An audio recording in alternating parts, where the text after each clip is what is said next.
Hello प्यारे बच्चों, good evening. आज मैं आप लोगों के लिए जो है बीएससी फर्स्ट ईयर की ऑनलाइन क्लास लेकर के हाजिर हो गया हूँ।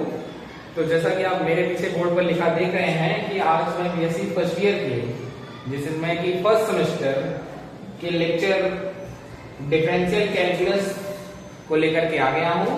और इसमें मैं लिमिट की जो डेफिनेशन है और उसके जो बेसिक रूल्स हैं वो मैं पहले लेक्चर में पढ़ा चुका हूँ। जिन बच्चों ने ना देखा हो वो अपना पहला वीडियो देख सकते हैं, उससे आपको इन्फॉर्मेशन मिल जाएगी। आज हम जो है इसके दूसरे लेक्चर पर बात करने वाले हैं, जिसमें हम आपको आज बताएंगे कि अलजेब्रा ऑफ लिमिट्स क्या होता है, या यूं कह दो कि अलजेब्रा ऑफ कंटिन्यूअस फंक्शन क्या होता है। इन सब पर आज हम बात करेंगे वन बाय वन। तो हम यहाँ पर देखते हैं कि अलजेब्रा ऑफ लिमिट्स क्या होती है। इट मीन्स लिमिट किसकी फाइंड आउट की जाती है? फंक्शंस की फाइंड आउट की जाती है। तो इसमें पहली थ्योरम है, थ्योरम 1 है कि इफ हमारे पास दो अलग अलग फंक्शंस हैं fx और gx, if limit x tends to a fx equal to l, एक फंक्शन fx है जिसकी लिमिट l है इंडिविजुअल, और एक दूसरा फंक्शन है gx जिसकी लिमिट m है। मेरे पास दो अलग अलग फंक्शंस हैं, इन दोनों फंक्शंस की अलग अलग लिमिट क्या है? l और m है। अब मैं इस दोनों फंक्शंस के सम पर या यूं कह लें डिफरेंस पर जो अलजेब्रा डिफाइंड हो सकता है उनके बारे में बताने वाला हूं। तो आप यहां पर पहला रिजल्ट देख लीजिए। पहला रिजल्ट ये है कि limit x tends to a fx plus gx is equal to limit x tends to a fx और plus limit x tends to a gx। इसका मतलब क्या है कि अगर दो अलग अलग फंक्शंस की लिमिट एग्जिस्ट कर रही है तो दोनों फंक्शंस के सम की भी लिमिट किसके इक्वल होगी? दोनों अलग अलग फंक्शनों की लिमिट के सम के इक्वल होगी। इट मींस आप इसको कह सकते हैं कि अभी क्या आएगा? अल्टीमेट l आएगा और ये m आएगा, फाइनली ये l प्लस m हो गया। तो limit of sum of two functions is equal to sum of limit of both functions. अलग अलग दोनों फंक्शनों के लिमिट के सम के इक्वल आएगा। इसी को कहते हैं अलजेब्रा ऑफ लिमिट। मैं ये पहला रिजल्ट हो गया।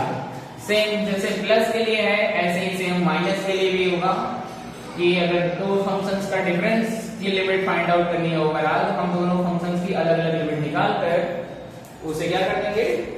उन दोनों लिमिट का डिफरेंस निकाल लेंगे। तो ये हो गया पहला थ्योरम, और इसी में मैं दूसरा भी इन्वॉल्व कर दिया। इसी तरीके से दूसरा रिजल्ट है कि limit of product of two functions, दो फंक्शंस के प्रोडक्ट की लिमिट फाइंड आउट करनी है। तो हम क्या करेंगे? दोनों फंक्शंस की अलग अलग लिमिट निकाल कर उन दोनों फंक्शंस की लिमिट निकाल कर क्या कर देंगे? दोनों को मल्टीप्लाई कर देंगे। तो limit x tends to a dx आ जाएगा। इस तरीके से हम देख सकते हैं कि यहाँ पर limit of product of two function is equal to the product of limit of two functions. It means दोनों को क्या हो जाएगा? अभी फाइनली हो जाएगा l इंटू m, मतलब दोनों लिमिट्स का मल्टीप्लिकेशन हो जाएगा। तो प्रोडक्ट के केस में ऐसा रिजल्ट होता है। और अब यहाँ पर तीसरा रिजल्ट बता रहे हैं हम आपको कि limit x tends to a, अगर दो अलग अलग फंक्शंस हैं fx और gx, दोनों फंक्शंस के डिवीजन का ओवरऑल लिमिट हमें फाइंड आउट करना हो, तो हम इसके लिए क्या करेंगे? दोनों फंक्शंस की अलग अलग लिमिट फाइंड आउट करके उन्हें डिवाइड कर देंगे। बट एक आवश्यक रिजल्ट ये है, प्रोवाइडेड दैट कि डिनोमिनेटर की जो वैल्यू है g of a this is does not equal to 0। Provided that कि जो सेकंड फंक्शन है, जो डिनोमिनेटर में फंक्शन है, उसकी लिमिट जो है 0 नहीं आनी चाहिए। अगर जीरो आ गया तो समथिंग फाइनाइट क्वांटिटी मान जीरो होगा और इस केस में ये लिमिट इंफिनिटी हो जाएगी। ठीक है, ये डेटा क्या हो जाएगा, इनफाइनाइट वैल्यू देगा जो कि रॉन्ग डिसीजन कहलाएगा। और किसी फंक्शन की लिमिट इनफाइनाइट आ रही है तो वो फंक्शन जनरली क्या होगा, कभी भी कंटिन्यूअस नहीं आएगा, ऐसा आप कह सकते हैं। ठीक है, तो ये हो गए। और एक रिजल्ट है इसमें कि किसी फंक्शन की लिमिट में अगर कांस्टेंट नंबर से मल्टीप्लाई कर दें k times of fx is equal to क्या हो जाएगा कि ये कांस्टेंट नंबर के बाहर आ जाएगी और लिमिट इंडिविजुअली कैलकुलेट कर ली जाएगी। तो इस तरीके से हम कह सकते हैं कि एक फंक्शन में अगर स्केलर क्वांटिटी या यूं कह लो कि कांस्टेंट नंबर k से मल्टीप्लाई किया गया है तो क्या होगा, वो कांस्टेंट नंबर के बाहर आ जाएगा और फंक्शन की लिमिट अकेले निकाल करके उसी कांस्टेंट नंबर के से मल्टीप्लाई कर देंगे और इस तरीके से हम टोटल फंक्शंस की लिमिट कैलकुलेट कर लेंगे। ठीक है, तो इस तरीके से हमने आज जो है ये 4 रिजल्ट्स आपको बताए। 4 क्या है, एक तरीके से ये 5 है, इसमें प्लस और माइनस दोनों आपस में इन्वॉल्व कर दिया है। हाँ, तो आप इसको जो है आसानी से नोट डाउन कर लीजिए खूब अच्छा ढंग से और इसे रीड आउट करके याद कर लीजिए। तो ठीक है बच्चों, आप लोगों ने उन थ्योरम्स को नोट डाउन कर लिया होगा। मैं इन्हीं थ्योरम्स पर बेस्ड अब आपको 1 बाय 1 एक प्रॉब्लम कराने चल रहा हूँ। जैसा कि मैं प्रॉब्लम फर्स्ट ले रखा हूँ आपके सामने, मैं इसे एक बार रीड आउट कर देता हूँ, ध्यान से देखिए कि if limit x tends to a fx and limit x tends to a gx do not exist, इसका मतलब कि दोनों फंक्शंस fx और gx की अलग अलग लिमिट जो है एग्जिस्ट नहीं कर रही है। फिर भी आपसे पूछा जा रहा है कि can limit x tends to a fx plus gx और limit x tends to a fx into gx exist. पूछा जा रहा है कि अगर दोनों की अलग अलग इंडिविजुअल लिमिट एग्जिस्ट नहीं कर रही है तो क्या दोनों फंक्शंस के सम की लिमिट या दोनों फंक्शंस के प्रोडक्ट की लिमिट एग्जिस्ट करेगी कि नहीं करेगी, ये आपको बताना है। तो आपका जो जवाब होगा वो यस में आएगा। अब यस क्यों होगा मैं उसे एक्सप्लेन कर देता हूं यहाँ पर आंसर के तौर पर। तो आप कहेंगे कि हाँ लिमिट एग्जिस्ट करेगी एस, अब पूछेंगे क्यों, फॉर एग्जाम्पल, अब आप इसके सपोर्ट में एग्जाम्पल देंगे कि for example if we take fx equal to sin 1 upon x and gx equal to minus sin 1 upon x ना, अगर मैं दोनों फंक्शन fx और gx को इस तरीके से ले लूं कि fx equal to sin 1 upon x हो और gx equal to minus sin 1 upon x हो, then we see that तब हम देखते हैं कि limit x tends to a fx and limit x tends to a gx both does not exist, दोनों ही individually exist नहीं कर रही हैं, does not exist, दोनों ही इंडिविजुअली एग्जिस्ट नहीं कर रही हैं। जैसा कि आपको दिख रहा है कि limit x tends to a fx sin 1 upon x लगाएंगे, x की जगह 0 रखेंगे तो 1 upon 0 हो जाएगा इंफिनिटी और sin इंफिनिटी इट मींस क्या हो जाएगा, मीनिंगलेस वैल्यू, या यूं कह लो कि इनफाइनाइट आ जाएगा, sin इनफाइनाइट मतलब इनफाइनाइट आएगा। ठीक है, तो इस तरीके से ना इसकी वैल्यू एग्जिस्ट करेगी ना इसकी वैल्यू मतलब इसकी लिमिट एग्जिस्ट करेगी, दोनों की लिमिट एग्जिस्ट नहीं कर रही है। लेकिन अगर मैं फाइंड आउट करूं कि limit x tends to a fx plus gx तो हम देखेंगे कि दोनों फंक्शंस एक दूसरे के क्या हैं, एडिटिव इनवर्स के तौर पर है, मतलब ये पॉजिटिव है और ये नेगेटिव है, तो दोनों फंक्शंस का सम क्या आ जाएगा, 0 आ जाएगा। Limit x tends to a, अब यहाँ पर आया 0 और फाइनली क्या आ जाएगा 0, और जो कि क्या है फाइनाइट वैल्यू है। फाइनाइट वैल्यू होने का मतलब इसकी लिमिट एग्जिस्ट कर रही है। तो हमने देखा कि दो फंक्शंस अलग अलग हैं जिनकी इंडिविजुअल लिमिट एग्जिस्ट नहीं कर रही है लेकिन उनकी सम की लिमिट एग्जिस्ट करेगी। इस तरीके से पहले पार्ट का आंसर हो गया कि दोनों फंक्शंस की लिमिट एग्जिस्ट नहीं कर रही है लेकिन दोनों फंक्शंस के सम की लिमिट एग्जिस्ट करेगी। अब हम इसके सेकंड पार्ट पर चलते हैं इस क्वेश्चन के कि दोनों फंक्शन के अगर इंडिविजुअल लिमिट एग्जिस्ट ना कर रही हो तो क्या दोनों फंक्शंस के प्रोडक्ट की लिमिट एग्जिस्ट करेगी। अब इस क्वेश्चन का जवाब देंगे, ठीक है। तो इसको यूं समझ लीजिए कि पार्ट फर्स्ट हो गया, अब यहाँ पर पार्ट सेकंड हो गया। तो इस तरीके से हम इसको समझा सकते हैं कि if we take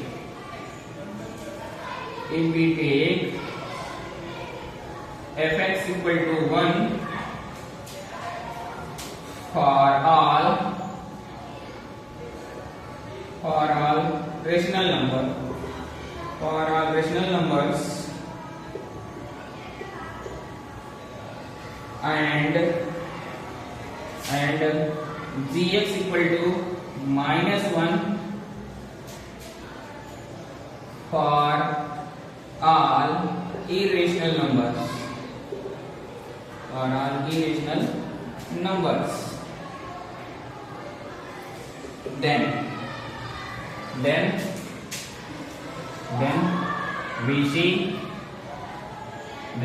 that the limit individual तो कोई एग्जिस्ट नहीं करेगी, limit fx and limit x tends to a gx both does not exist, but if we calculate the product of limit of functions fx into gx,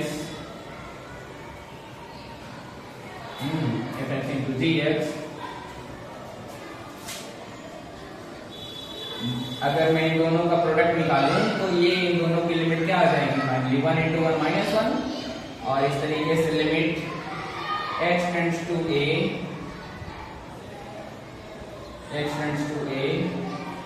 ये आ जाएगा 1 into -1 और finally ये total value क्या आ जाएगी -1 आएगी, जो कि क्या है एक फाइनाइट वैल्यू है, जो कि एक फाइनाइट वैल्यू है। तो इस तरीके से हम कह सकते हैं कि इसकी लिमिट क्या हो रही है, एग्जिस्ट हो रही है।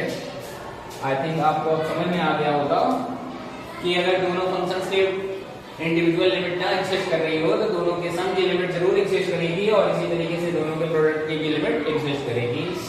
आप इसको नोट डाउन कर लेंगे अपनी कॉपी में, और ये बहुत ही इंपॉर्टेंट क्वेश्चन है, मैक्सिमम टाइम से ये जो है हर बार एग्जाम में आता रहता है, इसलिए हमने इसको आपके सामने जो है सॉल्व करा दिया। इसको वीडियो को पोस्ट करके नोट डाउन कर लें, अब नेक्स्ट क्वेश्चन सॉल्व किया जाएगा, ठीक है। तो आप पहला क्वेश्चन समझ गए होंगे, अब हम दूसरा क्वेश्चन सॉल्व करते हैं। जैसा कि क्वेश्चन सेकंड क्या कह रहा है उसको मैं एक बार पढ़ देता हूं आपके सामने कि limit x tends to fx और limit x tends to a fx into dx both exist. कह रहा है कि एक इंडिविजुअल फंक्शन fx की लिमिट एग्जिस्ट कर रही है और दोनों फंक्शंस fx और gx दो फंक्शंस के प्रोडक्ट की लिमिट एग्जिस्ट कर रही है। तो आपसे क्वेश्चन पूछ रहा है कि क्या इंडिविजुअल फंक्शन gx की भी लिमिट एग्जिस्ट करेगी कि नहीं करेगी, ये हमें देखना है, ठीक है।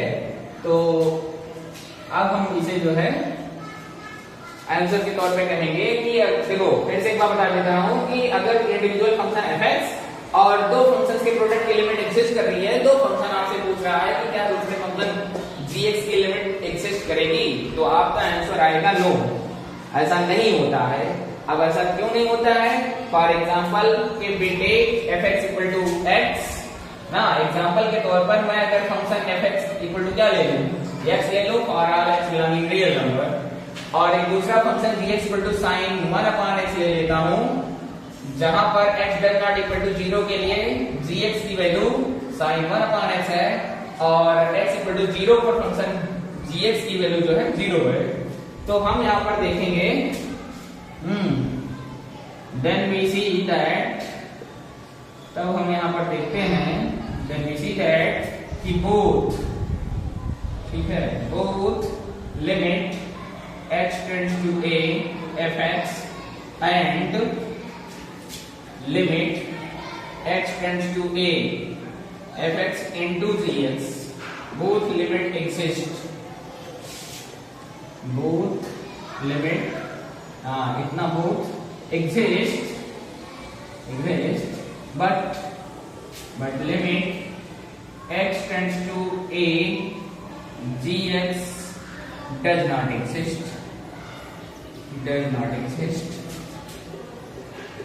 ये आप कैसे कह सकते हैं, आपको पता है क्या? एक्सप्लेनेशन के तौर पर आप समझिए, कि g ऑफ 0 की वैल्यू 0 दी गई है और limit x tends to a gx की वैल्यू आए limit x tends to a sin 1/x, sorry x tends to 0 पर हमें कैलकुलेट करना है। सॉरी यहाँ पर चीजें मिस्टेक हुई, ये जो लिमिट है वो x टेंड्स टू 0 कैलकुलेट करनी है। तो x टेंड्स टू 0 पर हम देखेंगे कि इसकी लिमिट जो है क्या आ रही है, इनफाइनाइट आ रही है, और जबकि g आप 0 पर वैल्यू क्या दे रखा है, 0 दिया है।